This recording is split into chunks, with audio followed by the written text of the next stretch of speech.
nabiyya wa rasula amma ba'du. Alhamdulillah jemaah sekalian, hari ini kita bisa menikmati Ramadan sebagaimana mestinya. Maksud saya kalau dibandingkan dengan tahun lalu, Ramadan tahun lalu kita tidak bisa melaksanakan aktivitas ibadah secara kolektif. Tidak diperkenankan sholat berjamaah di masjid, sholat taraweh, buka bersama, pengajian, semuanya ditutup. Kita syukuri bahwa tahun ini nikmat itu bisa kembali lagi, meskipun ada sedikit aturan atau protokol kesehatan, tapi tidak memberatkan dan tidak ada masalah insya Allah. Kalau hanya pakai masker, menjaga jarak, pakai hand sanitizer, insya Allah tidak menjadi kendala sama sekali. Dan pandemi ini meskipun masih ada, tetapi kondisinya sudah lebih baik dan kita sudah diizinkan. Jadi ya bagusnya kita tetap tawakal kepada Allah Subhanahu wa Ta'ala, melakukan ikhtiar sesuai protokol kesehatan, tapi tidak berlebihan ketakutannya sampai tidak berani ke masjid, tidak berani pengajian, nggak berani kerja, nggak berani ini dan itu. Saya kira ya wajar-wajar sajalah kita ngikutin protokol wajib ya, tetapi tidak usah paranoid, berlebihan ketakutan. Alhamdulillah kita bisa menikmati Ramadan kali ini sebagaimana mestinya. Jamaah sekalian, untuk kajian tafsir ayat ahkam pada kesempatan kali ini saya lompat ya, kita masuk ke, kalau dari kitabnya, pertemuan yang ke-9. Sebenarnya kalau mau urut kita baru pertemuan yang ke-4. Jadi mestinya hari ini adalah pertemuan ke-5, tapi konteksnya karena ini sedang Ramadan, jadi kita pilih tema tentang puasa dan tentang Ramadan itu pada pertemuan ke-9. Saya minta tolong dan kita baca ayat dulu ya, seperti biasa, satu ayat saja supaya yang namanya tafsir itu benar-benar kita dekat dengan Al-Qur'annya begitu ya. Ayatnya yang kita baca adalah yang Syahrul Ramadan, yang 185 dari Al-Baqarah. Saya bacakan sepotong-sepotong, tidak langsung panjang, tidak, insya Allah bisa mengikuti semua ya.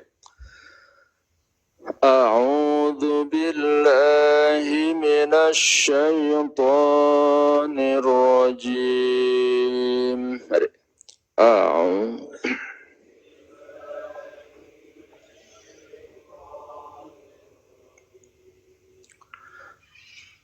Bismillahirrahmanirrahim.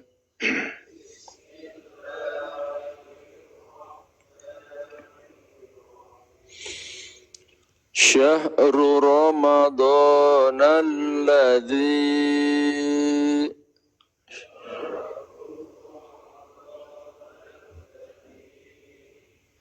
unzila fihi al-Qur'an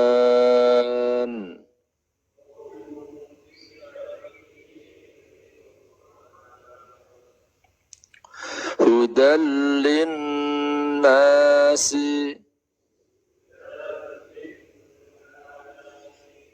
wa bayyinatin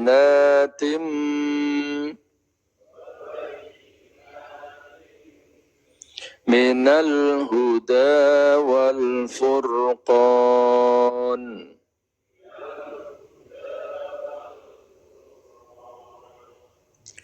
Faman syahida minkumus syahra falyasum wa man kana maridun aw ala safarin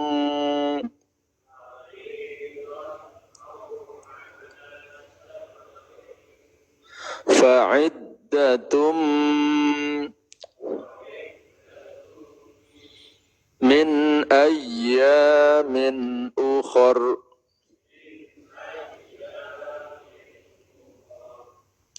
yuridullahu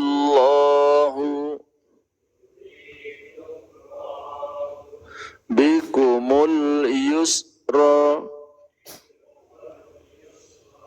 wala yuridu bikumul usr walitukmilul iddata walitukabbirullaha ala ma hadakum wa la'allakum tashkurun.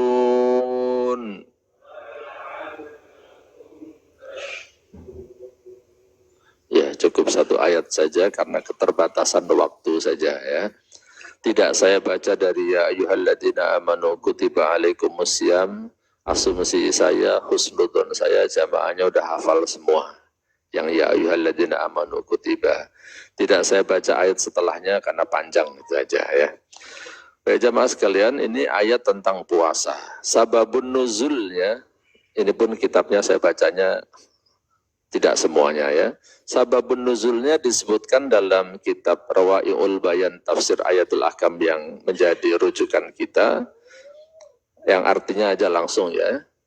Diriwayatkan oleh Ibnu Jarir dari Mu'ad bin Jabal radhiyallahu anhu berkata, sesungguhnya Rasulullah sallallahu alaihi wasallam ketika datang di Madinah, kan Rasulullah diangkat jadi nabi usia 40, sekitar 11 tahunan berdakwah di Makkah. 11 atau 13 tahun, belasan tahun. Kemudian hijrah ke Madinah. Ketika beliau ke Madinah, berarti usianya memang sudah 50-an ya. Sudah 50 ke atas. Nah, ketika beliau sampai di Madinah, fasoma yauma Asyura. Di sana mulai berpuasa pada hari Asyura, puasa 10 Muharram. Kalau waktu di Makkah itu belum banyak aturan-aturan ibadah. Baru fokus pada masalah akidah ya. Wa thalathata ayyamin min kulli syahrin, dan juga melaksanakan puasa ayyamul bid 3 hari setiap bulan. Karena kan setiap kebaikan itu dilipat gandakan oleh Allah 10 kali lipat ya. Jadi kalau 3 hari berpuasa itu sama dengan 30 hari. Jadi pahalanya udah sebulan. Thumma innallaha azza wa jalla farada syahra Ramadan. Setelah itu baru diwajibkan puasa Ramadan. Jadi sebelum ada perintah berpuasa Ramadan, Rasulullah itu sudah terbiasa melakukan puasa. Puasanya puasa Asyura dan puasa Ayyamul Bid atau puasa 3 hari setiap bulan. Ya. Asyura itu 10 Muharram. Fa'anzalallahu ta'ala dzikruhu ya ayyuhalladzina amanu kutiba alaikumusiyam hatta balagha wa 'alal ladzina yutiqunahu fidyatun ta'amu miskin fakana man syaa'a shoma wa man syaa'a aftara wa at'ama miskinan. Maka Allah turunkan ayat ya ayyuhalladzina amanu sampai wa 'alal ladzina yutiqunahu fidyatun ta'amu miskin. Di ayat sebelumnya yang tadi tidak kita baca ya. Yang artinya wa 'alal ladzina yutiqunahu fidyatun ta'amu miskin itu artinya orang yang merasa berat berpuasa dan dia tidak berpuasa. Jadi asalnya wa 'alal ladzina yutiqunahu fa'aftara fidyatun ta'amu miskin, maka dia boleh membayar fidyah. Jadi orang yang puasanya berat, artinya kalau dia berat berpuasa sehingga dia tidak berpuasa, dia boleh membayar fidyah. Boleh pilih puasa, boleh bayar fidyah.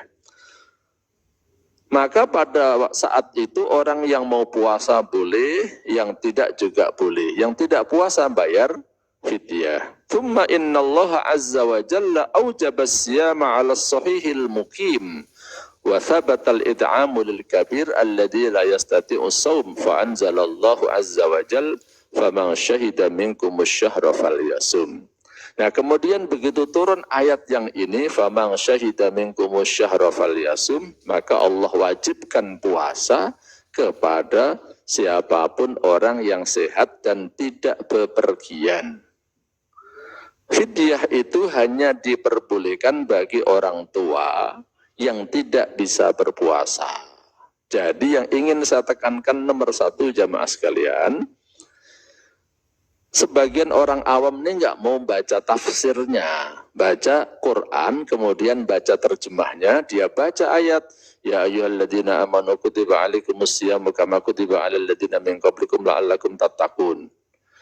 Ayyaman ma'dudat faman kana minkum maridun aw ala safarin fa'iddatun min ayyamin ukhar wa 'alal ladzina yutiqunahu fidyatun ta'amu miskin faman tatawwa'a khairan fa huwa khairul lahu wa an tasumu khairul lakum in kuntum ta'lamun. Sampai di situ doang. Kalau sampai di sini doang, memang di sini ada pilihan, orang boleh berpuasa, orang boleh membayar fidyah.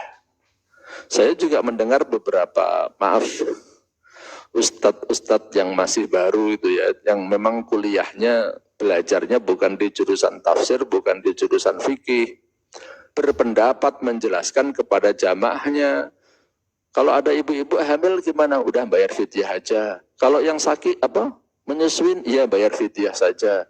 Ini kalau pekerja berat, misalnya kuli bangunan, tukang beca, kuli panggul, itu bisa bayar fidyah saja. Ini kesalahpahaman. Ya, kalau dirujuk kepada semua madhab ulama dari madhab 4 nggak ada, Pak ya. Tetap wajib berpuasa, yang sakit aja wajib berpuasa, bayarnya nanti. Maksudnya begini, dia tetap wajib berpuasa. Kalau dia nggak mampu, ibu hamil dan ibu menyusui, maka dikiaskan dengan orang sakit. Berarti nanti wajib bayarnya bayar puasa, bukan membayar fidyah.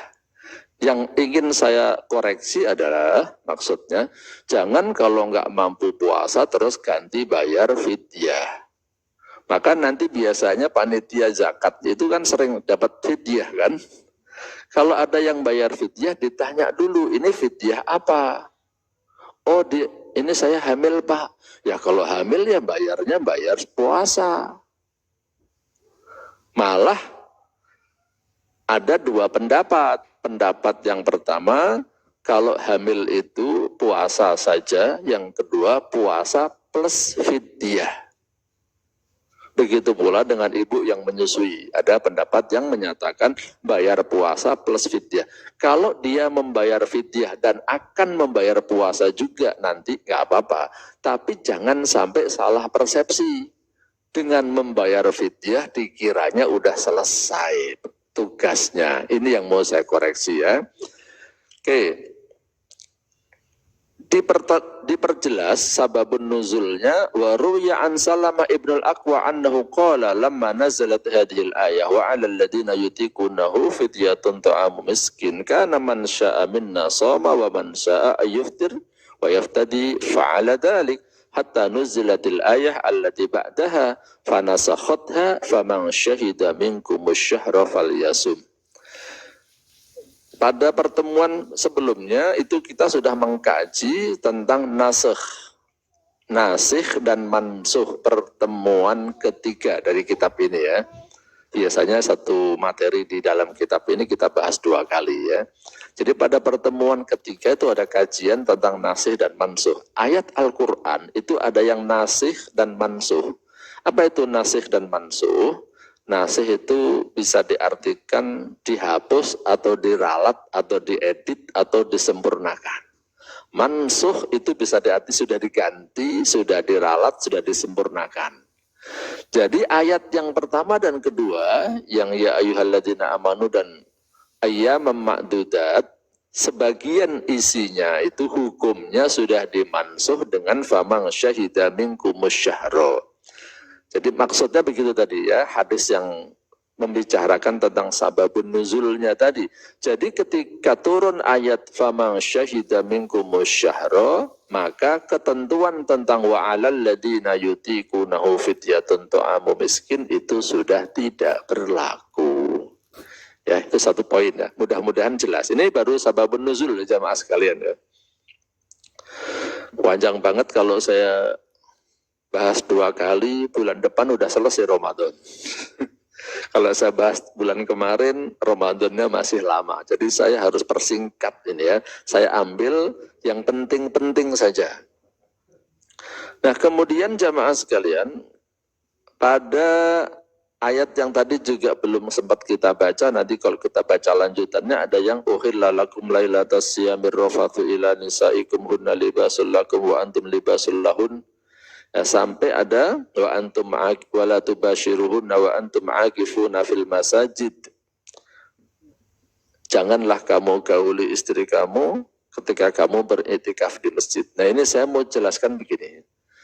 Dari sekian banyak ibadah di bulan Ramadan, itu kalau saya boleh buat skala prioritas, mana yang pahalanya harus kita kejar duluan. Nomor 1 adalah puasa, nomor 2 adalah iktikaf.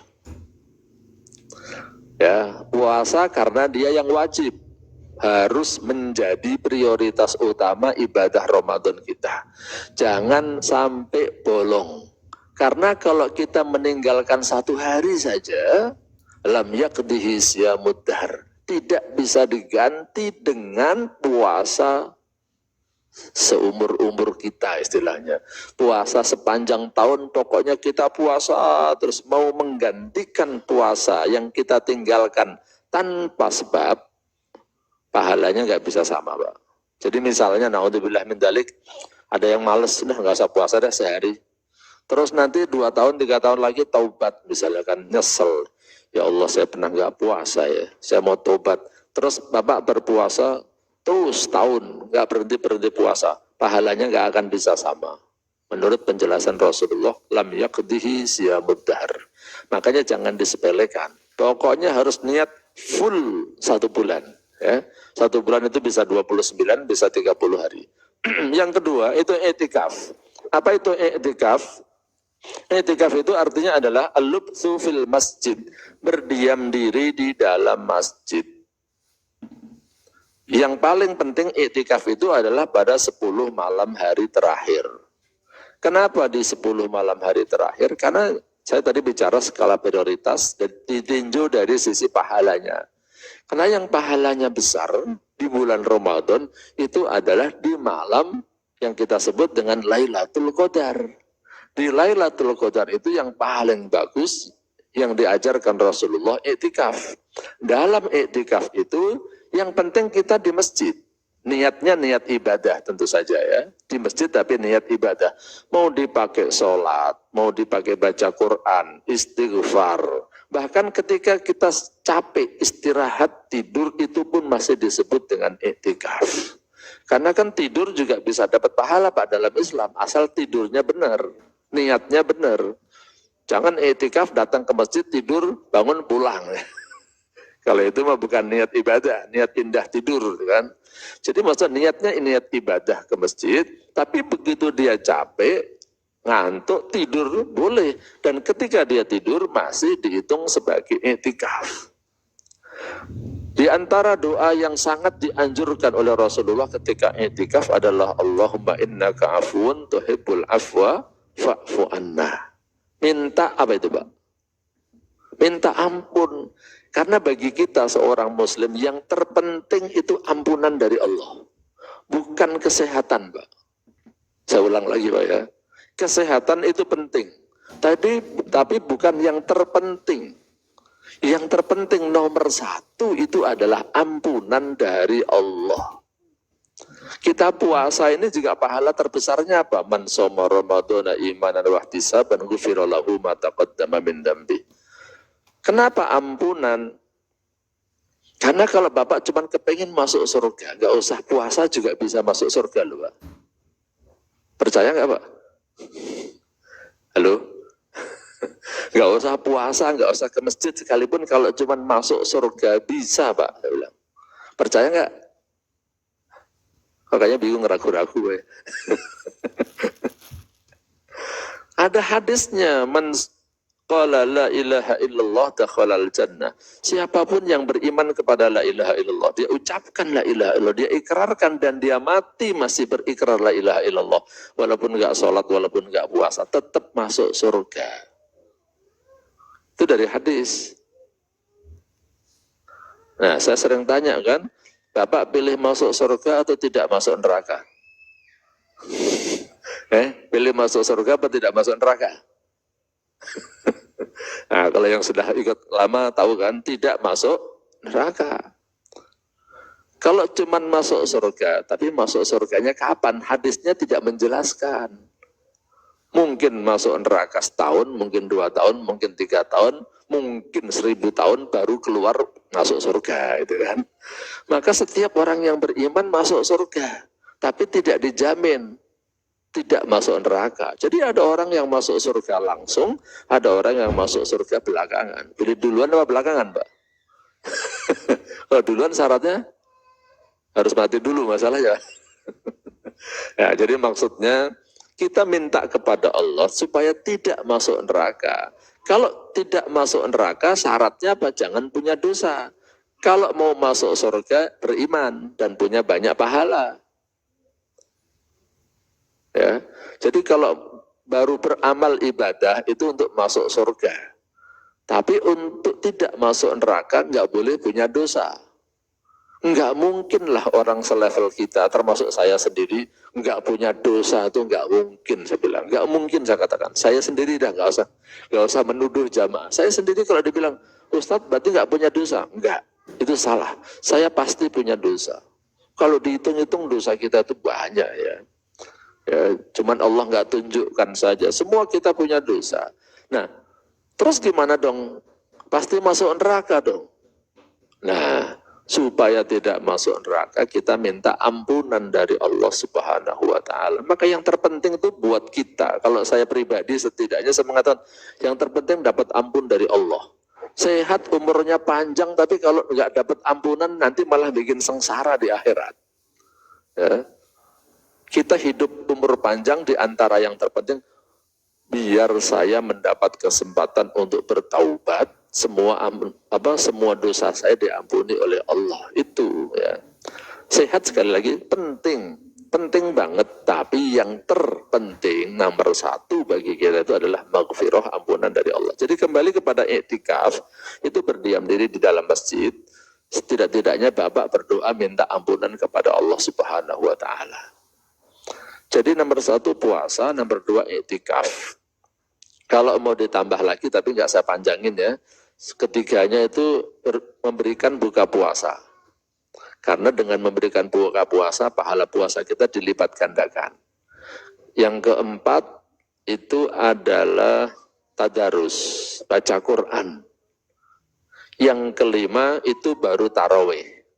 Ya. Yang kelima itu baru tarawih. Nah, kita yang terawih saja kita kejar mati-matian ibaratnya ya. Macet-macet sore hari dari kantor pulang juga kepengen ngejar terawih.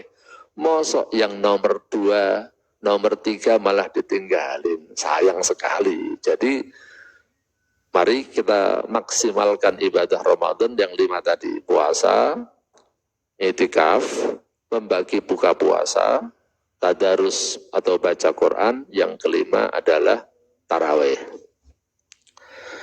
Kembali ke tafsirnya ya, tadi itu tentang pentingnya iktikaf. Karena orang iktikaf itu berada di dalam masjid 24 jam. Ini kalau ini soalnya puasa jadi nggak ada minumnya Pak ya. Karena orang berada di masjid 24 jam kali 10 hari. Ini iktikaf yang sempurna.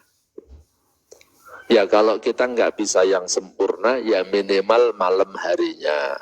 Malam itu hitungannya dari maghrib sampai subuh. Karena kita mengejar Lailatul Qadar. Tapi kalau udah subuh, sayang mendingan sampai duha. Kenapa? Kalau kita di masjid, sholat subuh, kemudian kita dzikir, ibadah, belajar, sampai waktu duha, 15 menit setelah syuruk, itu pahalanya sama dengan haji dan umroh yang sempurna hajinya. Sekarang orang Indonesia belum boleh haji, umroh kan Pak ya? Indonesia belum boleh umroh, tapi negara-negara lain sudah ya. Ini masalah hubungan negara aja, jadi jangan tanya saya nggak tahu detailnya. Tapi yang jelas sekarang kalau bapak-bapak, ibu-ibu lihat di YouTube, siaran langsung Masjidil Haram, itu sudah banyak yang umroh. Tapi memang belum berdesak-desakan. Karena orang Indonesia belum ada yang datang. Yang banyak itu orang Indonesia, orang umrah itu. Tapi sayang kita Indonesia belum diizinkan. Ya. Pengusaha-pengusaha travel udah ada yang ngomong juga ke saya ya. Kitanya aja yang belum boleh Pak, tapi negara-negara lain sudah, jadi kasihan juga mereka. Karena orang iktikaf itu di masjid terus, jangan-jangan ada yang terbayang begitu loh Pak. Berarti kalau di rumah, kalau di masjid terus kita boleh dong. Karena kan ayatnya di awalnya tadi uhilla lakum lailatas siyamir rafatu. Kamu boleh menggauli istri kamu di malam hari bulan Ramadan. Nah ini ayat menjelaskan, tapi yang ini jangan kamu lakukan, gitu Pak ya, karena kamu sedang di masjid. Kalau kita kan iktikafnya cuman malam doang, sebentar-sebentar lagi kan, maka tidak terbayang hal ini ya. Jadi kata-kata wa ala tubashiruhunna wa antum akifuna fil masajid maksudnya ke sono.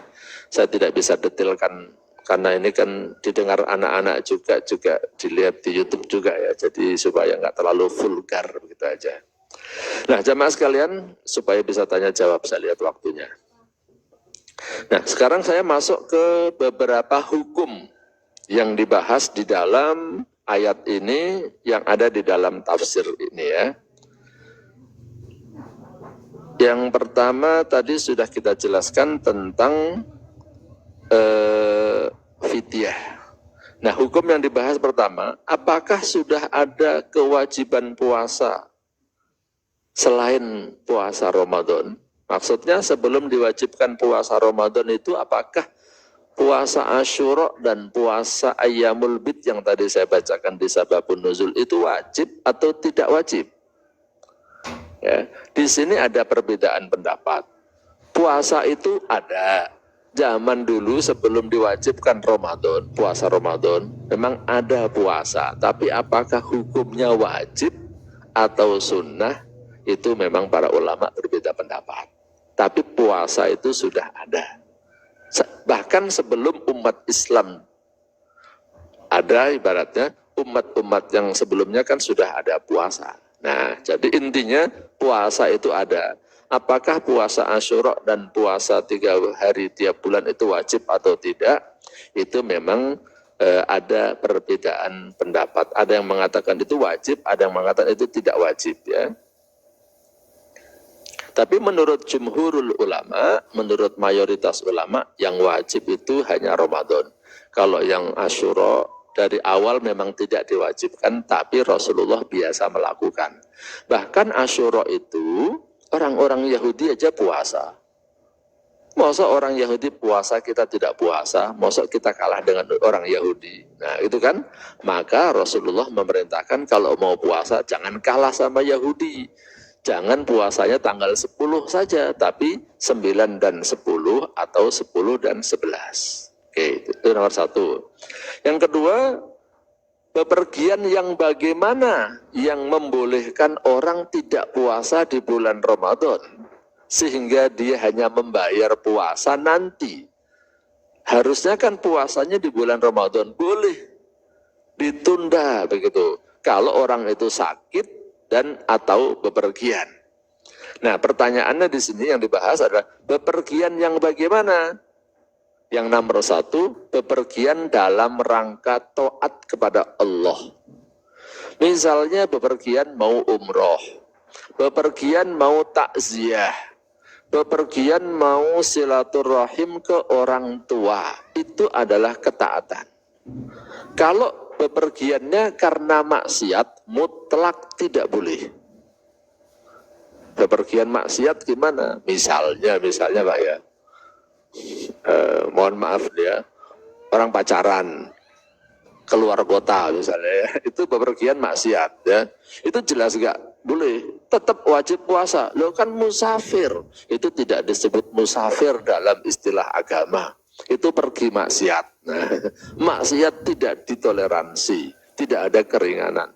Nah, bagaimana kalau bepergiannya hal-hal yang mubah, tidak dalam rangka ketaatan, juga tidak dalam rangka maksiat. Contohnya sekedar jalan-jalan, rekreasi. Bapak rekreasi ke Sukabumi lagi Ramadan misalnya. Boleh enggak? Nah ini para ulama berbeda pendapat. Ya, sebaiknya kalau hal-hal yang sifatnya mubah, cuman mau jalan-jalan misalnya, jangan dilakukan. Maksudnya jangan sampai membatalkan puasa. Maksud saya, kalau cuma jalan-jalan. Tapi kalau nengokin orang tua, nengokin anak, jemput anak yang di luar daerah, itu kan termasuk kebaikan. Ya.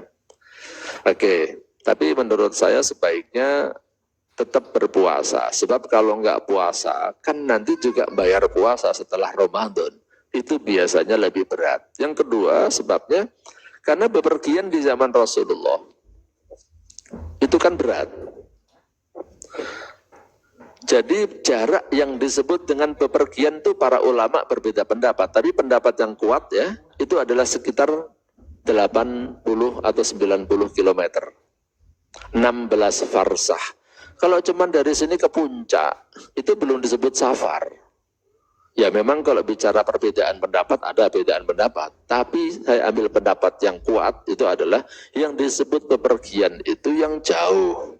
Jauh itu kira-kira ambil amannya 90 kilo, tapi 80 sekian lah. Tapi saya ambil amannya saja 90 kilo. 90 kilo itu, kalau zaman dulu itu perjalanan 1 hari. Pakai onta masalahnya, atau keledai. Nah sekarang kan kita 90 kilo juga masih enteng kan? 90 kilo paling cuma 2 jam, 3 jam dengan kemacetannya. Kalau nggak ada macet mah 1,5 jam, ya kan? Masih boleh nggak? Ya, kita ambil pendapat yang kuat masih boleh kalau mau tidak puasa Ramadan, tapi kan nanti wajib bayar setelah Ramadannya, itu lebih berat ya. Jadi saya katakan sebaiknya sih tetap aja puasa, kecuali udah payah, udah berat, udah nggak kuat ya. Terus yang penting lagi tentang hukum yang di sini, ada banyak semalam saya baca soalnya, saya pilih saja. Nah, bolehnya tidak berpuasa di bulan Ramadan itu rukhsah atau azimah. Kalau bahasa gampangnya, mana yang lebih baik, berpuasa atau tidak berpuasa? Ya, ini ulama menjelaskan ya. Zahabal jumhur wa fuqaha'ul amsar annal iftara rukhsah. Bolehnya tidak berpuasa itu cuma rukhsah, keringanan. Kalau kita mengambil hukum aslinya tetap boleh, saya tetap berpuasa. Begitu. Fa in syaa aftara wa in syaa shoma. Tapi itu cuma keringanan. Keringanan itu boleh dipakai, bukan wajib. Sehingga tadi saya katakan ya lebih baiknya tetap berpuasa. Karena kan nanti kalau kita ambil keringanan, kita juga bayar puasa nanti. Itu lebih berat biasanya. Sama dengan orang sholat jamak. Itu namanya rukhsah. Bapak boleh sholat jamak, bapak boleh tidak jamak ketika bepergian. Jamak itu artinya digabung. Menggabung sholat duhur dengan asar, maghrib dengan isya itu bukan wajib. Kalau bapak tetap saya sholat duhur pada waktu duhur, asar pada waktu asar, maghrib pada waktu maghrib, isya pada waktu isya, nggak ada masalah sama sekali ya. Musafir kok, ya nggak apa-apa, itu kan cuma keringanan. Bagi yang merasa berat dengan sholat yang 5 waktu, sekarang kamu lagi bepergian boleh dijadikan 3 waktu. Duhur dengan asar di 1 waktu, maghrib dengan isya pada 1 waktu. Kalau saya ditanya, mana lebih afdol Ustaz?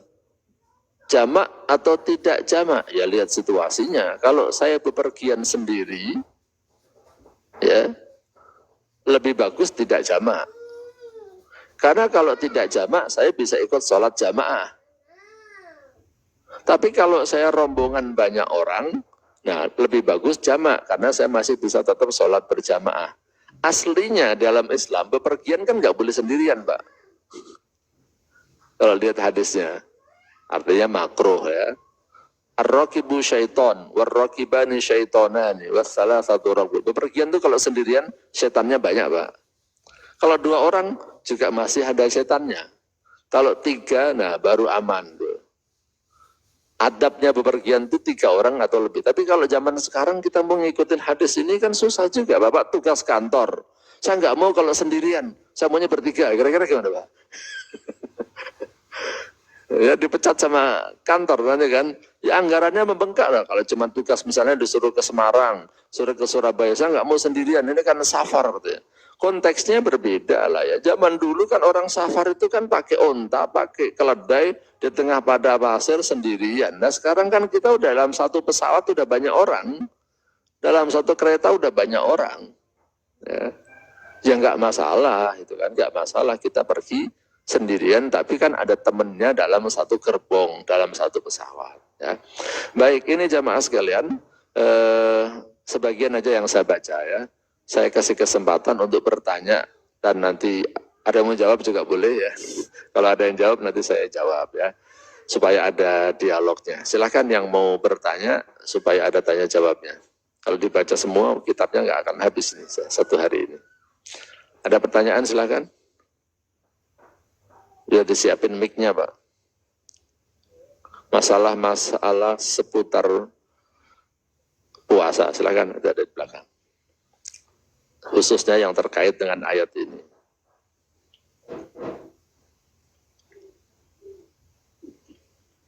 Assalamualaikum warahmatullahi wabarakatuh. Waalaikumsalam warahmatullahi wabarakatuh. Ini Ustaz, mengenai iktikaf yang tadi Ustaz sampaikan, mungkin di kita punya pendapat atau mungkin pemahaman yang sedikit berbeda mengenai iktikaf, bahwa biasanya iktikaf hanya di malam hari. Mungkin bisa sedikit dijelaskan atau tata cara iktikaf yang benar itu sesuai dengan tuntunan Rasulullah itu seperti apa sih Ustaz? Barakallah. Baik, iktikaf ya. Yang benar iktikaf ya, bukan iktikof ya, pakai kaf, pakai k ya, iktikaf. Kalau mau dibahas yang dicontohkan Rasulullah mencontohkannya yang terbaik. Kalau saya suruh jamaah mengikuti yang terbaik, kebanyakan nggak kuat. Tapi kan ada hadis lain yang menyatakan fattaqullaha mastata'tum. Ibadah yang sunnah itu kalian boleh lakukan sesuai dengan kemampuan. Gitu ya. Jadi kadang-kadang semangat kita untuk mengikuti yang dianjurkan Rasulullah, petunjuk Rasulullah, kadang-kadang salah paham kitanya ya. Jadi harus seperti itu dong. Ya nggak harus seperti itu. Bapak disuruh itikaf 24 jam kali 10 nggak pulang. Kira-kira sanggup nggak Pak? Dan pada tahun terakhir Rasulullah 20 hari malah. 24 jam kali 20 hari nggak pulang. Kira-kira kita kuat nggak? Saya terus terang nggak kuat. Saat ini saya belum kuat ya. Tetap saja ada keinginan, ada kebutuhan, ya saya harus pulang. Saya harus keluar dari masjid. Ya. Saya masih kerja juga masalahnya kan ya. Saya masih kerja juga ya.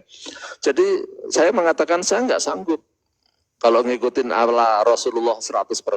Tapi kan Rasulullah juga tidak melarang kalau ada orang mau iktikaf, nggak seperti itu. Separuhnya, misalnya tiap malam saja. Dan akhirnya dijelaskan detailnya, minimal iktikaf itu kita masuk ke masjid, cukup waktunya kira-kira bisa untuk sholat 2 rakaat. Jadi kalau Bapak datang berangkat dari rumah habis agak baca maghrib lah ya, maghrib sholat di masjid sini, terus enggak pulang sampai taraweh, itu sudah merupakan iktikaf juga. Tapi dapatnya ya cuma berapa jam itu. Kalau Bapak mau lebih bagus lagi, dari maghrib sampai subuh. Ntar jam 7 pulang. Habis subuh kan ada zikir pagi, tilawah dan lain sebagainya. Kalau nggak mampu juga, ya udah minimal Bapak pada 10 malam terakhir itu jangan sampai enggak sholat berjamaah di masjid. Pada waktu maghrib datang ke masjid niat iktikaf. Masih nggak tahan, pulang dulu makan. Habis itu nanti adzan isya berangkat ke masjid lagi, sholat isya, sholat tarawih. Habis sholat tarawih, sholat witir, terus pulang. Minimalnya seperti itu diniatkan iktikaf. Itu sudah bagian dari iktikaf. Kemudian iktikaf itu harus di masjid. Enggak boleh di rumah. Hanya ada perbedaan ulama apakah masjid jami atau masjid saja. Kalau masjid jami itu masjid yang dilaksanakan sholat Jumat. Kalau masjid saja itu bahasa Indonesianya musola. Musola atau langgar itu namanya masjid. Kalau masjid seperti ini bahasa Arabnya masjid jami. Kadang-kadang disingkat dengan jami saja. Jami itu dari kata Jumat. Digunakan untuk Jumatan. Di masjid di Madinah, di Makkah itu di sekitar Masjidil Haram dan Masjid Nabawi masih banyak masjid-masjid kecil. Dipakai sholat 5 waktu, tapi kalau Jumatan nggak dipakai. Contohnya Masjid Gomamah, Masjid Abu Bakar. Ya, jadi Bapak bisa ke situ. Masjid Gomamah yang rada dekat dengan Masjid Nabawi dan banyak pengunjungnya. Dipakai sholat silakan, Masjid Abu Bakar silakan. Tapi tidak ada sholat Jumat di situ. Sholat Jumatnya nginduk ke Masjid Nabawi ya. Itu bahasa Indonesianya kalau kita musola. Jadi harus di masjid, apakah masjid atau masjid jami itu ada perbedaan. Tapi yang paling afdol itu masjid jami. Itu ya.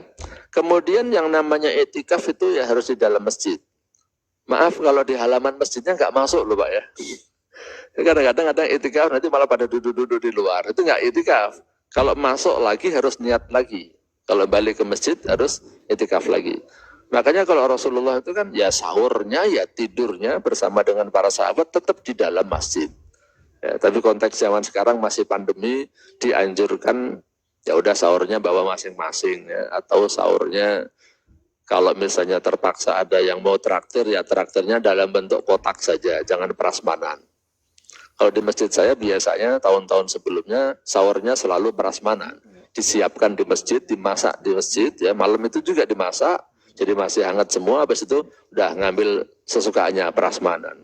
Tapi karena sekarang ini kondisinya masih pandemi, kalau prasmanan kan kadang-kadang orang ngambilnya pas batuk atau memegang tangan sendoknya. Nah ini nggak aman, jadi kita tidak selenggarakan sahur bersama. Kalau ada yang mau traktir, nasi kotak saja. Nah itu tentang etikaf. Saya kira yang terpenting di situ ya, terpenting di situ tentang etikaf. Jadi harus di masjid. Dan malam hari karena ngejar Lailatul Qadarnya dan boleh sebentar, boleh lama sesuai dengan kelonggaran waktu kita. Kalau saya pribadi ya sampai sekarang ini masih etikaf kalong lah, belum bisa 24 jam. Karena tadi saya katakan saya juga masih kerja masalahnya, masih aktivitas di kantor, masih mencari ma'isyah ya, belum pasif income ya, belum punya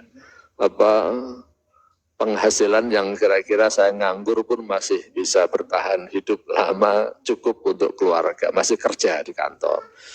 Ya, kalau namanya orang kerja kan nggak bisa ngambil cuti 10 hari berturut-turut kan masih susah ya.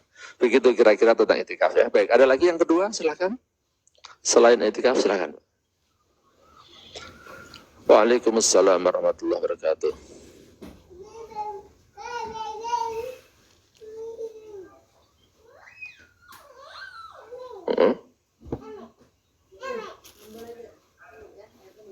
Puasa.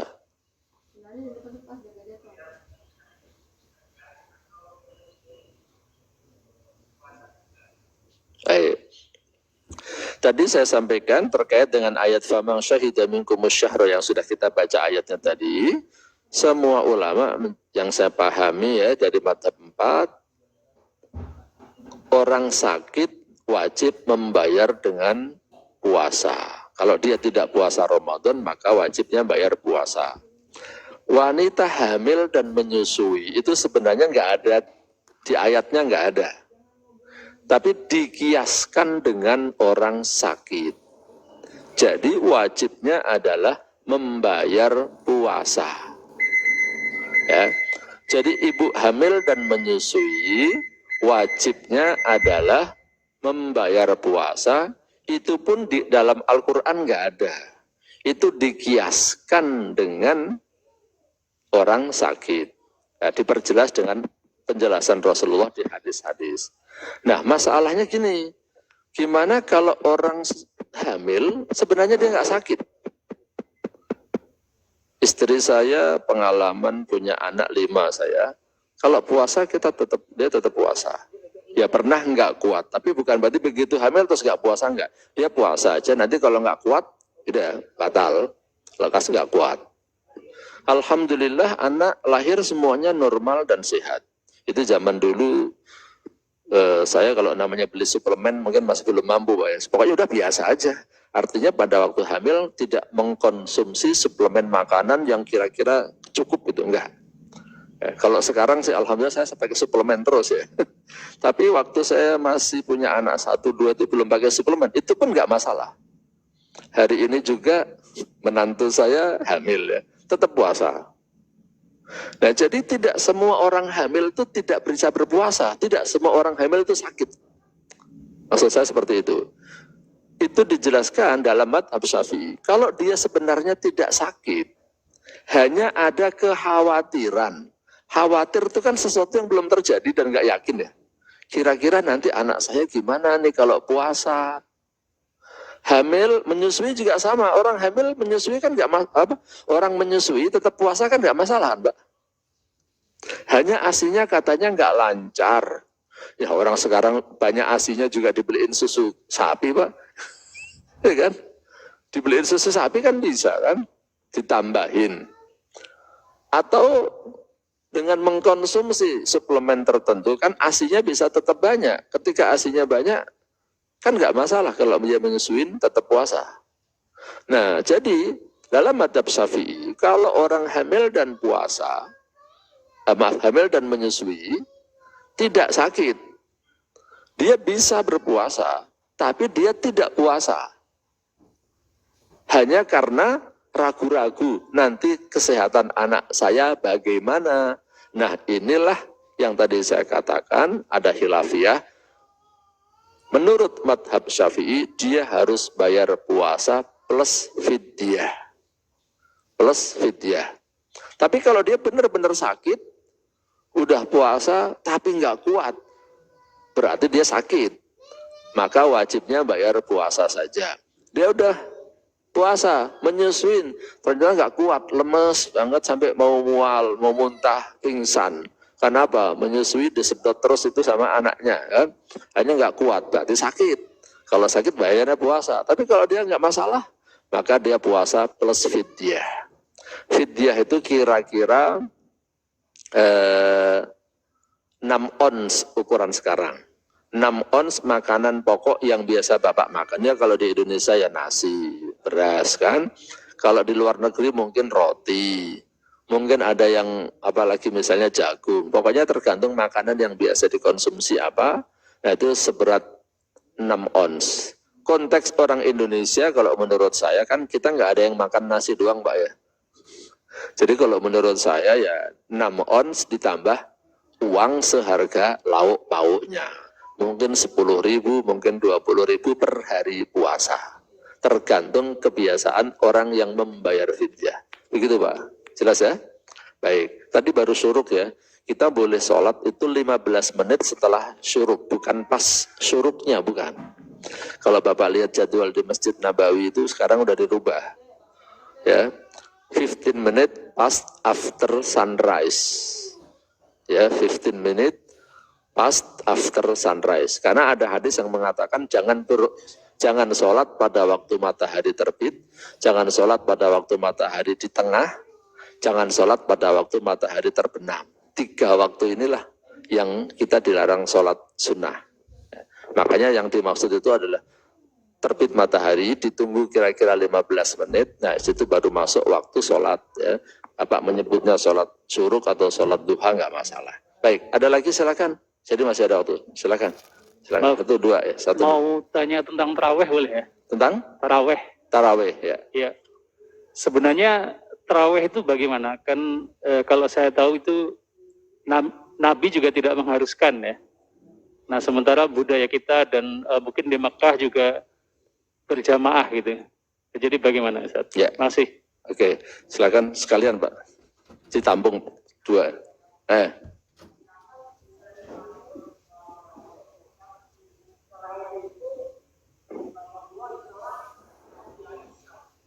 Ini berat nih, lagi berat aku tanggung dulu.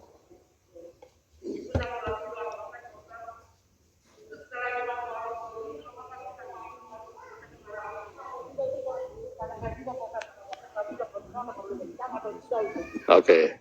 Terima kasih aja udah. Assalamualaikum warahmatullahi wabarakatuh. Waalaikumsalam. Salamnya pakai mic, pertanyaannya belum. Assalamualaikum Ustaz. Satu lagi boleh Ustaz? Satu lagi boleh, Ya. boleh. Ini berkaitan baca dari surat Al-Baqarah 187. Nah, di situ ada tulisan artinya yang saya ingat ya Ustaz ya. Ketika matahari terbenam baru kita boleh buka puasa, lalu sempurnakanlah sampai benar-benar gelap. Nah, baru kita berbuka. Itu yang benar gimana ya Pak? 187. 187 Al-Baqarah. Oh iya ya. Ya. Oke. Apakah bukanya itu pas matahari terbenam tapi masih kemerahan kita udah boleh buka, ataukah benar-benar harus gelap baru kita berbuka? Baik. Lihat Saya tafsirnya jelasin yang gampang dulu ya. Yang paling gampang tadi yang di luar konteks ya. Kalau imamnya wajah walad dolin, kita aminnya gimana? Aminnya sesuai dengan bacaan imam. Kalau imamnya keras berarti aminnya keras. Kalau imamnya pelan berarti bacanya pelan. Maksudnya kalau maghrib kan imamnya bacanya keras. Keras itu kedengaran sama makmumnya kan. Berarti kita aminnya keras. Tapi kalau duhur sama asar, imamnya kan bacanya pelan. Kita nggak dengar maka bacanya juga pelan di dalam hati. Ya gitu. Tentang amin jadi yang bagus sesuai dengan imam. Kemudian berikutnya tentang tarawih. Tarawih itu sebenarnya saya sampai sekarang mencari kata tarawih di dalam hadis. Ya, kumpulan kitab hadis yang saya punya sudah sekarang sudah pakai digital, itu nggak ada loh Pak kata tarawih. Di dalam hadis nggak ada. Adanya qiyamu Ramadan. Jadi istilah tarawih itu di zaman Umar. Istilahnya. Di zaman Rasulullah sebenarnya qiyamu Ramadan. Kalau di luar Ramadan namanya qiyamul lail. Berdiri di malam hari, berdiri di malam Ramadan. Itu artinya. Artinya sholat di malam hari bulan Ramadan. Sholat tarawih hukumnya tidak wajib. Hukumnya sunnah. Ya, hukumnya sunnah. Bahkan Rasulullah kan waktu tarawih cuma berapa kali? 3 kali kan? Pertama kali sendirian orang-orang ngikut. Kedua ngikut, ketiga ngikut, yang keempat wah ntar takutnya malah jadi wajib nih. Hanya Rasulullah malah nggak keluar rumah kan? Ya, jadi cuma 2 atau 3 kali saja Rasulullah melakukan rame-rame. Tapi antum harus paham ya, ibadah itu ada yang wajib, ada yang sunnah. Kalau yang wajib kita disuruh ngikutin udah apa adanya, jangan ditambahin, jangan dikurangin. Sholat subuh dari Rasulullah 2 rakaat, itu ikutin 2 rakaat, jangan jadiin 3, jangan jadiin 1. Duhur 4 rakaat, 4 ya jadi 4, jangan dijadiin 5, jangan dikurangin jadi 3. Tapi kalau sunnah, yang tadi saya katakan ada hadis lain yang menyatakan, lakukan sesuai kemampuan, fattaqullaha mastata'tum. Yang dilakukan Rasulullah begitu, tapi enggak begitu doang seperti yang kita bayangkan sekarang. Rasulullah pernah kan, sholat itu bacaannya satu sholat malam itu sampai lebih dari 2 juz, 3 juz ada kan? Apa itu mau dijalankan di sini Pak? Misalnya bacaannya imamnya ini 2 juz misalnya satu tarawih. Kira-kira besoknya gimana Pak? Besoknya bubar, nggak ada yang datang ke masjid kan? Aisyah juga cerita, Rasulullah itu sholat malamnya itu kakinya sampai bengkak-bengkak. Iya, pernah tuh sampai sekitar 3 juzan ada Pak. Al-Baqarah hatam, Mbak. Al-Baqarah hatam selesai itu. Ada yang bingung lagi, emang bisa Ustaz baca surat Al-Baqarah sampai selesai dalam satu sholat? Ya kalau yang baca Bapak mungkin nggak bisa sebenarnya. Saya hitung-hitung baca 1 juz itu kalau yang sudah lancar ya, seperti Bapak lancar membaca Fatihah, itu bisa 20 menit. 1 juz itu 20 menit. Saya sudah coba berkali-kali bisa. Tapi kalau kita bacanya santai, ya mungkin 30 menit. Tapi kalau bacanya nggak lancar ya bisa 2 jam. Ya, coba lihat pesantren-pesantren tahfidz itu. Kalau lagi ujian 30 juz, suruh baca 1 hari 30 juz Pak. Saya juga sering menghadiri kok ya. Termasuk anak saya sendiri ketika ujian itu disuruh 30 juz. Istilahnya 1 kali duduk, ya cuman istirahatnya nanti pada waktu sholat aja. Habis subuh baca terus, nanti pas duha istirahat sebentar, nanti pas duhur istirahat, asar istirahat, biasanya isya selesai. Kalau yang bacanya cepet banget, maghrib selesai. Ya, tapi tergantung gurunya, ini ujian loh Pak, orang tua disuruh menyaksikan, ya kan? Disaksikan banyak orang, itu malah 30 juz bisa. Jadi kembali ke tarawih, hukumnya sunnah, Dan tidak harus berjamaah. Tidak harus berjamaah. Sendirian boleh, jamaah boleh. Kan Rasulullah tidak merintahkan berjamaah. Cuman Rasulullah sholat, sahabat pada ngikut, inisiatif. Tapi Rasulullah tidak melarang. Ya silahkan saja kalau mau jamaah. Nah begitu ya. Nah di zaman Umar, ternyata orang tuh semakin banyak, penduduk memang semakin banyak. Yang sholat tarawih jadi makin banyak. Nah itu belum dikoordinir Pak. Orang masih sholatnya apa? Per kelompok-kelompok. Jadi misalnya nih ya, di sini ada 10 orang terawih, sana ada lagi 5 orang terawih, sana ada 20 orang terawih. Kok begini kan jadi kacau kan? Dengerinnya kita dengerin yang mana nih bacaan Al-Qur'annya. Kalau begitu dikoordinir aja deh satu imam. Sehingga di zaman Umar terawih dikoordinir satu imam, semuanya ngikut saja udah. Umar sampai mengatakan baik-baik bid'ah ya ini sebelah. Kalau kalian mau bilang bid'ah, emang ini bid'ah nih ya. Zaman Rasulullah nggak ada yang mengkoordinir begini, ini saya mengkoordinir. Kalau kalian bilang bid'ah silahkan saja. Ini Umar sampai bilang begitu kan. Jadi itu mengkoordinirnya loh. Tapi kan sebenarnya kan zaman Rasulullah udah pada sholat berjamaah, cuman nggak dikoordinir. Orang udah tahu sendiri, sadar sendiri gitu kan. Rasulullah sholat ngikut aja. Nah itu tentang tarawih. Jumlah rokaatnya juga nggak ada batasan. Orang awam saja yang membatasi. Coba antum buka kitabnya Imam Syafi'i, Imam Hambali, Imam Hanafi lagi. Sholat tahajud itu terbuka, sholat malam itu terbuka. Mau bapak mau 8 rokaat, 20 rokaat, 30 rokaat, 1000 rokaat juga boleh kalau memang bisa. Ya, nggak ada batasan. Loh Ustaz, tapi kan ada hadis Aisyah. Aisyah kan cuma cerita. Rasulullah itu sholatnya 11. Ada larangan nggak dari Rasulullah? Itu kan dari persepsinya Aisyah kan? Yang saya lihat, yang saya tahu 11. Di bulan Ramadan ataupun bukan Ramadan. Itu pun para ulama akhirnya memahami gini. Itu kan ceritanya Aisyah. Itu kan sholat yang ada di Ramadan dan di bukan Ramadan. Berarti bukan tarawih dong namanya. Itu nama sholat witir namanya yang diceritakan maksimal 11 itu bicara tentang sholat witir. Konteksnya adalah sholat witir, itu bukan sholat tarawih. Maka kalau Bapak buka kitab Bidayatul Mujtahid wa Nihayatul Muqtasyid, Imam Ibn Rushd, diceritakan di situ.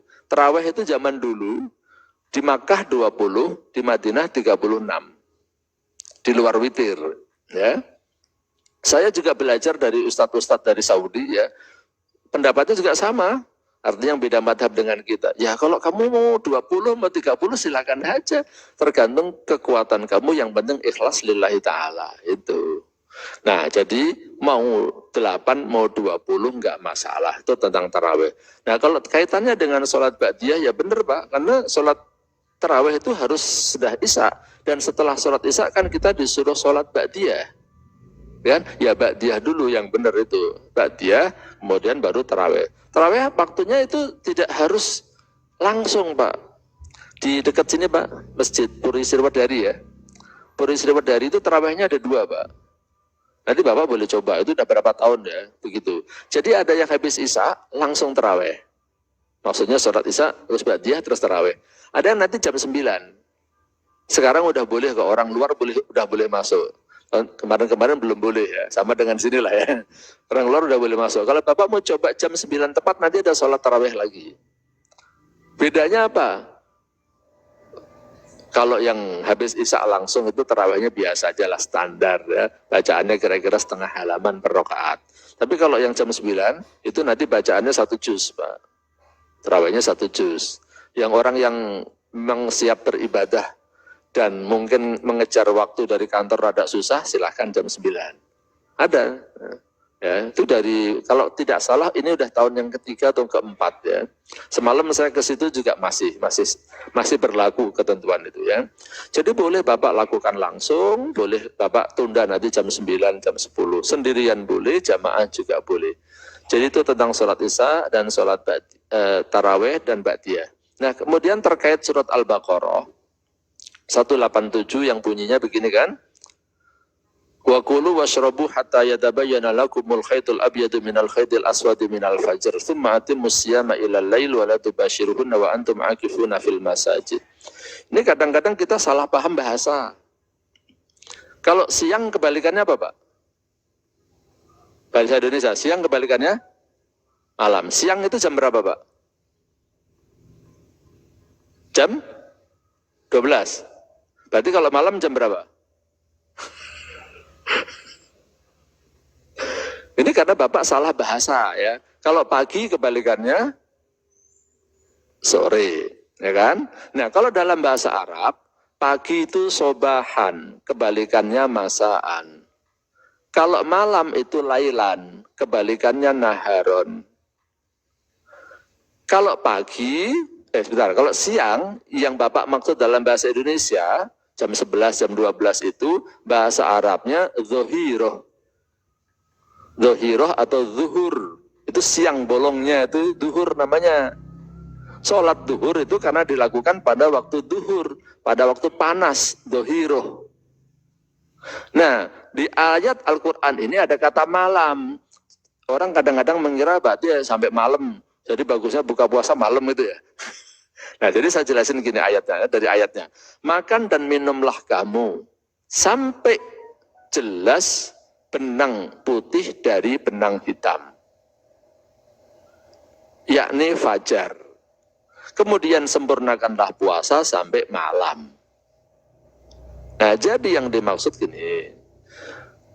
Ini kan ceritanya awal ayatnya adalah uhilla lakum lailatas siyamir rafatu ila nisaikum. Kalau malam hari puasa, kamu boleh melakukan hubungan suami istri. Dulunya nggak boleh, tapi kalian pada nggak kuat. Allah tahu, akhirnya dimaafkan. Sekarang kamu boleh. Kalau malam hari hubungan suami istri. Dan kamu juga boleh makan. Sampai kapan? Sampai jelas benang hitam dari benang putih. Tadinya ada yang salah paham, jadi pas tidur dia taruh benang hitam sama benang putih. Bangun tidur udah kelihatan belum? Oh, belum kelihatan, berarti belum. Masih boleh. Ini padahal bahasa kiasan. Benang hitam itu maksudnya malam, benang putih itu adalah fajar. Sampai terbitnya fajar gitu. Tapi ada hadis lain yang menjelaskan Rasulullah itu kalau sahur dengan adzan, dengan waktu sholatnya kira-kira ada jarak 50 ayat. Ya, waktu antara sahur dengan sholat subuh itu ada 50 ayat. Nah, itulah ijtihad ulama Indonesia dikasih warning. Sebaiknya makannya sampai imsak. Kalau udah imsak berhenti siap-siap ke masjid. Tapi bukan berarti ya ada yang ekstrem kanan, ada ekstrem kiri ini. Ekstrem kanannya kalau udah imsak gak boleh makan. Ekstrem kirinya imsak itu bid'ah gitu ya. Ini berarti dia tidak memahami hadis secara integral, gak komplit gitu ya. Jadi memang bagusnya Bapak makan sampai imsak. Setelah imsak udah selesai Pak, Bapak beres-beres berangkat ke masjid. Nah, tapi kalau Bapak kesiangan bangun-bangun udah imsak ya udah buru-buru. Kalau sahurnya Rasulullah kan dikit. Tapi saya sekarang paham ya. Memang usia kalau udah 50 tahun itu makan sedikit ya. Iya kan? Ya Rasulullah kan tadi saya katakan, pergi ke Madinah, hijrah ke Madinah kan usianya udah 50 tahun. Nah sekarang itu saya ngerasakan udah 50 tahun memang selera makan dan daya tampung makan beda ya. Tadi saya disiapin roti tawar sama istri saya, roti tawar Pak, 2 biji. Ya, saya makan 1 aja. Ya, terus nasi sepiring kecil ya, sepiring yang kayak dipakai kopi gedean dikit loh Pak ya. Piring apa itu namanya? Segitu Pak. Itu pun akhirnya saya ambil cuman 1/4-nya Pak. Sisanya saya balikin lagi. Rasanya udah kenyang rasanya. Buka puasa semalam juga cuman makan kurma 3, makan gorengan 1. Udah tua kayak orang daya tampung perut emang beda ya. Itu kan sahur segitu kan sebentar banget Pak, nggak perlu lama itu maksud saya ya. Sahur dan buka. Tapi kalau waktu muda memang ya saya makan banyak, biasalah 1 piring masih nambah ya. Tapi sekarang nggak tahu dengan sendirinya usia tambah tua itu memang daya tampung berbeda memang. Jadi udah kayaknya udah fitrahnya seperti itu. Rasulullah sahur dan bukanya sedikit. Jadi kembali ke waktu sahur. Jadi sahurnya boleh diakhirkan. Yang penting nanti kalau udah kira-kira waktu imsak selesai.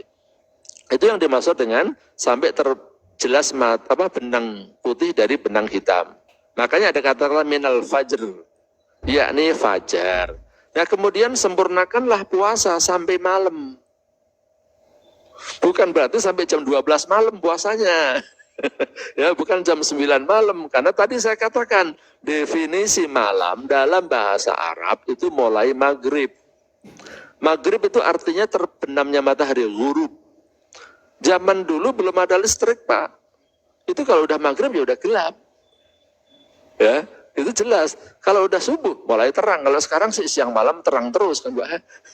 Jadi maksudnya di situ ya. Jadi puasa itu sampai maghrib itu ya sampai masuknya waktu sholat maghrib itulah terbenamnya matahari. Urusan Bapak mau makannya cuma sedikit atau makan banyak ya tergantung kebutuhan perut kita masing-masing, umur mempengaruhi ya. Terus terang kalau zaman saya masih muda ya namanya buka puasa ya harus ada nasi ya, ada kolak gitu. Kalau nggak makan nasi kayaknya belum buka puasa, apalagi saya orang Jawa. Tapi sekarang ya udah nggak bisa, masalah udah tua masalahnya. Kalau saya udah merasakan udah tua aja itu kan. Nyatanya waktu muda nggak begitu saya. 40 sehingga dokter saya bilang gini, memang gitu Pak Ustadz. Pada waktu muda kita boleh makan apa aja, tapi mau beli makanan susah. Pada waktu tua kita bisa beli apa aja, ini pepatahnya. Duit ada, mau beli ini bisa, beli itu bisa. Tapi makan nggak boleh melulu. Makan ini nggak boleh, makan itu nggak boleh, memang begitu. Kata dokternya begitu ya, harus sabar katanya. Pada waktu bisa beli, malah nggak boleh makan. Pada waktu atau udah nggak ada keinginan, udah nggak ada. Sehingga saya sendiri bingung. Cari duit banyak-banyak buat apa kalau cuman buat makan minum pikiran kita. Ya, makanya kalau buat orang Islam dalam konsep ekonomi yang saya sampaikan di buku-buku saya bilang orang cari duit itu bukan untuk memenuhi kebutuhan hidup kalau menurut saya. Kalau kebutuhan hidup dikit banget, makan cuma segitu udah selesai paling saya kan. Rumah paling cuma satu kan. Kita punya rumah 3, 5, tetap aja tinggalnya di satu rumah kan. Dan saya rasakan ketika punya 2 tempat tinggal atau 3 tempat tinggal, kadang capek. Kadang bingung saya, nyari baju saya ini di mana? Oh nggak ada di sini, ternyata ada yang di sono kan. Pakai 2 mobil aja ternyata saya juga merasa repot kan. Merasa repot. Naik 2 mobil karena ganjil genap kan. Kadang-kadang kita taruh sepatu di mana. Kita ini tanggal ganjil, ternyata mobilnya sepatunya di mobil yang genap. Itu kan repot juga. Jadi kebutuhan kita sebenarnya dikit sebenarnya. Maka nggak banyak sebenarnya. Makanya kalau saya bilang, kalau saya cari duit buat kebutuhan hidup, ngapain rugi saya. Kebutuhan saya dikit banget, masalah makan cuma segitu, tinggal segitu doang. Jadi apa, ekonomi Islam saya katakan, kita cari duit itu buat memenuhi kebutuhan mati, kalau saya bilang. Bukan kebutuhan hidup, buat kebutuhan akhirat. Ya kalau bahasa halusnya, ya kita cari duit itu kan buat menyempurnakan ibadah kita. Bukan untuk kebutuhan hidup, karena kita selama ini belajarnya dari kapitalis, ya untuk memenuhi kebutuhan hidup. Sehingga orang bilang kebutuhan itu nggak ada batasnya. Salah banget itu. Kebutuhan itu ada batasnya. Yang nggak ada batasnya adalah keinginan. Keinginan itu yang nggak ada batasnya. Jadi gitu kira-kira tentang puasa. Jadi maksudnya tetap aja sampai maghrib. Bukan sampai malam, sampai gelap jam 9 bukan. Sampai maghrib itulah batas puasanya. Jelas Pak ya? Baik, karena sudah masuk waktu syuruk, udah lewat. Jadi kita tutup sampai di sini. Insya Allah kita lanjutkan nanti habis puasa. Berarti temanya beda lagi kalau udah habis puasa. Mungkin tema ini kurang menarik. Tapi kalau ada yang mau bertanya, nanti boleh ya. Tanya Pak Bambang, nanti nomor telepon saya kalau mau WA ya. Kalau di channel saya juga ada, saya bikin channel sendiri untuk Ramadan ini di YouTube. Itu saya ada program One Day One Hadis ya. Setiap 1 hari saya bacakan 1 hadis. Udah diupload semua, tapi nanti setiap jam 12 malam nanti hadisnya muncul ya. Kalau belum jam 12 malam belum bisa dilihat. Nah, jadi nanti termasuk hadis tentang ini juga ada ya, tentang batas puasa. Demikian kurang lebihnya saya mohon maaf. Insyaallah kita ketemu lagi bulan depan. Wallahu a'lam bishawab. Subhanakallahumma wa bihamdika asyhadu an la ilaha illa anta astaghfiruka wa atubu ilaik. Wassalamualaikum warahmatullahi wabarakatuh.